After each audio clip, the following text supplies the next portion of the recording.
చెప్పు.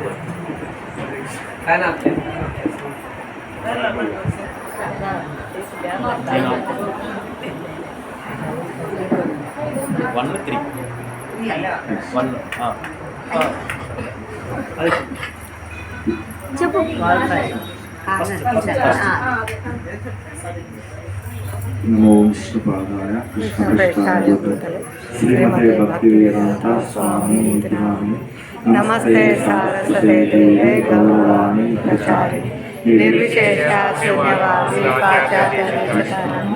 జయ శ్రీ కృష్ణ చైతన్య ప్రభు నిత్యానంద శ్రీ అద్వైత గదాధర శ్రీవాసాది గౌరభక్తవృంద. హరే కృష్ణ కృష్ణ కృష్ణ హరే హరే, హరే రామ రామ రామ హరే హరే. ముందర కూర్చున్నప్పుడు అనుకున్నాను ఈరోజు దయచేసి అందరూ మంచి. నాది ఇంకా జపం పెండింగ్ ఉంది. ఈ జపం పెండింగ్ ఉంది చెప్తే అంత ఏం ప్రభావం చూపదనమాట. అందు గురించి నిన్నటి క్లాస్లో మధురేశ్వర చెప్తున్నాను ఋషభదేవుని బోధన గురించి. అక్కడ జైన మతం ప్రస్తావన వచ్చింది. ఆ సందర్భంలో ప్రభు చెప్తుంటే నేను క్లాస్లో అయిపోయిన తర్వాత చెప్పాలనుకున్నాను. అంటే శారీరక శుభ్రత గురించి మానసిక శుభ్రత గురించి ప్రస్తావన వచ్చింది. శరీరం శుభ్రపరచుకోవడం అంటే స్నానం చేయడము, అక్కడ నుంచి ఆచమనము తిలకధారణతో మన స్నానం పూర్తవుతుంది. ఇంటర్నల్గా ఎట్లా మనం శుద్ధి చేసుకున్నామంటే హరినామం జపించడం ద్వారా ఆ యొక్క హృదయంలో ఉన్న మాలిన్యం మొత్తం శుభ్రం చేసుకోవచ్చని చెప్తున్నాను. అయినప్పుడు అది ఉదయాన్నే మంచినీళ్ళు తాగడము, చక్కగా మల విసర్జనకి వెళ్ళడము, దాని ప్రస్తావన వచ్చిందన్నమాట. అంటే అది చాలా తేలిక చేస్తుంది శరీరాన్ని, మనసును. ఇంటర్నల్గా మన జీర్ణాశయం కానీ పెద్ద ప్రేగు కానీ ఇవన్నీ శుభ్రమైనప్పుడు జపం చాలా చక్కగా జరుగుతుంది. అది అనుభవంలోకి వచ్చిన భక్తులకు తెలుస్తుందని చెప్పారు. అయితే ఆ సందర్భంలో మేము నంద్యాలకు ట్రీట్మెంట్కి వెళ్ళినప్పుడు అక్కడ డాక్టర్ చెప్పారన్నమాట. 3 కుమారులు ఒక తల్లికి. ఆ 3 కుమారులు కూడా వాళ్ళు చాలా అన్యోన్యంగా ఉండేవాళ్ళు తండ్రితో. ఆయనకు పెద్ద క్యాన్సర్ వచ్చింది. వస్తే ఆయన తీసుకుని హాస్పిటల్కి వచ్చింటారు. వచ్చి ఎలాగైనా మా తండ్రిని బతికించాలని చెప్పి చాలా దీనంగా ప్రార్థించారట అందరూ. సరే మా ప్రయత్నం చేస్తామని చెప్పి వాళ్ళు ట్రీట్మెంట్ ఇచ్చిన్నారు. ట్రీట్మెంట్ ఇచ్చి ఆయన బ్రతికించున్నారు. అయితే పెద్ద ప్రేగు క్యాన్సర్ గురించి మీకు అందరికీ అవగాహన ఉంటుంది. నీళ్ళు ఎక్కువ తీసుకోకపోవడం వచ్చే సమస్య అన్నమాట. అంటే శరీరంలో నుంచి మల విసర్జన సక్రమంగా జరగదు. శరీరంలో ఆ పెద్ద ప్రేగులోనే పుండ్లు తయారైపోయి అది క్యాన్సర్గా మారుతుంది. అయితే ఆ పెద్ద ఆయనకు వచ్చిన సమస్య ఏంటంటే ఆ మల విసర్జన సరిగా జరగదన్నమాట. అక్కడ క్యాన్సర్ వచ్చింది. ఆ భాగంలో కొంచెం ఆ ప్రేగును కట్ చేసి ఇంకా బయటికి ఆ విసర్జన మలం ఎట్లా బయటకు వస్తుందంటే ఒక పైప్ వేస్తారు లోపల నుంచి బయటికి. ఆ పైపు శరీరం నుంచి నడుము దగ్గర నుంచి పక్కకు వస్తుంది అన్నమాట. దానికి ఒకటి ప్లాస్టిక్ కవర్లు కడతారు. అంటే లోపల ఇన్సైడ్లో మనం తీసుకునే వ్యర్థాలన్నీ మలం ఏదైతే ఉందో ఆ బ్యాగ్లోకి వచ్చి పడతాయి అన్నమాట. రోజు ఆ బ్యాగ్ను మార్చాలి ఎవరో ఒకరు. అదే అన్నమాట. అయితే ఆయన ఇంటికి వెళ్ళిన తర్వాత ఈ హాస్పిటల్ ఉన్నంతసేపు ఆయాలు చేసేవాళ్ళు. ఆయమ్మలు ఉంటారు కదా, వాళ్ళకి ఏదో 5-10 డబ్బులు ఇచ్చేవాళ్ళు. వాళ్ళకి అడిగినంత వాళ్ళు చేసేసేవాళ్ళు. కానీ ఇంటికి వెళ్ళిన తర్వాత ఇంట్లో ఫైటింగ్. ఎవరు ఆ పని చేయాలి? వాళ్ళు 2-3 రోజుల తర్వాత తిరిగి డాక్టర్ దగ్గరికి వచ్చి మాకు ఇదంతా రిస్క్ ఉందని మాకు ఎందుకు చెప్పలేదు మీరు? చచ్చిపోయింది వాడు. ఇప్పుడు అదంతా గబ్బంది ఎవరెత్తాలి ఇంట్లో? ఇది వాళ్ళ క్వశ్చన్. ముగ్గురు కోడళ్ళు, ముగ్గురు కుమారులు, మేము ఎవరు అప్లై చేయలేము, మీ ఇష్టం, మీరేం చేస్తారో మీ ఇష్టం అని ఆ పెద్ద ఆయన హాస్పిటల్ తీసుకొని మీరు ప్రాణాలు కాపాడనేది తీసుకొని వచ్చారు.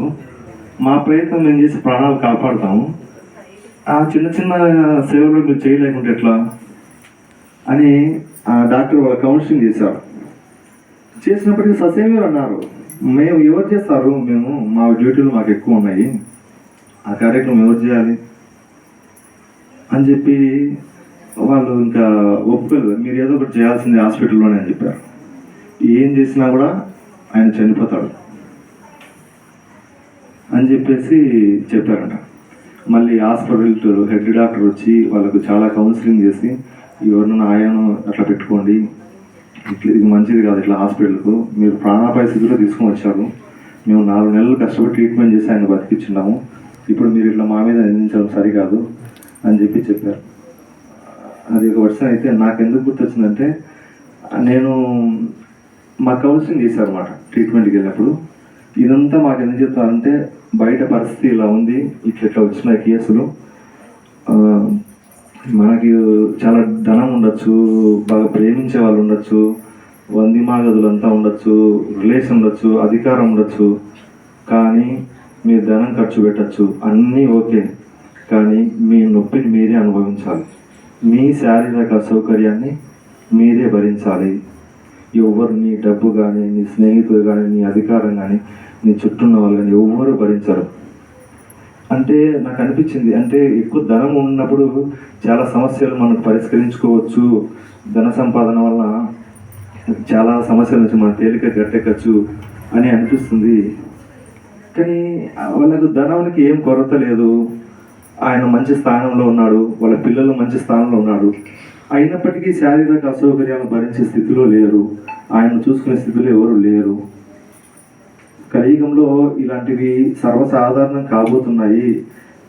ఈ పరిస్థితుల నుంచి మనము కేవలం ఈ యొక్క నామ సంకీర్తన ద్వారా మాత్రమే మన యొక్క పరిస్థితులను మనం మెరుగుపరుచుకోగలము. వేరే ఏ కార్యక్రమం ద్వారా మనం అధికంగా ధనం సంపాదించడం ద్వారానో, లేదంటే ఉన్నతమైన ఉద్యోగ అవకాశాలు, పెద్ద పెద్ద వాళ్ళతో సంబంధాలు, సంబంధాలు ఏం పెట్టుకున్నప్పటికీ కూడా ఎవ్వరు మనకున్న సమస్యలను క్లియర్ చేయలేరు. కేవలం ఈ యొక్క మనం నామ సంకీర్తన ద్వారా మాత్రమే మనకున్న అన్ని రకాల సమస్యలను మనం పరిష్కరించుకోగలము. ఇది నాకు నిన్న క్లాస్లో వచ్చినప్పుడు నేను చెప్పాలనుకున్నాను.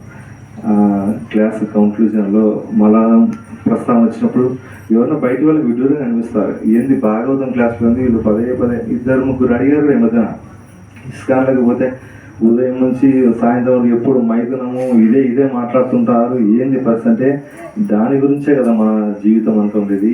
దాన్ని ఏ విధంగా నిగ్రహించుకొని దాని నుంచి బయటపడడం కోసమే మనకి భాగవతం శిక్షణ ఇస్తుంది, దాని ప్రస్తావన లేకుంటే ఏముంటుంది అని చెప్పి చెప్పడం జరిగిందన్నమాట.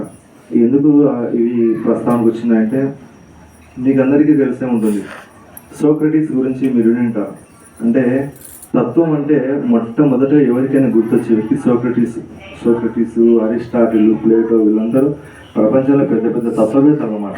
తత్వం అంటానే వాళ్ళ పేర్లు గుర్తుకొస్తాయి. మీరు ఎవరైనా బీఈడి చేసిన వాళ్ళు కానీ, సోషల్ చదివిన వాళ్ళు కానీ తెలిసి ఉంటుంది.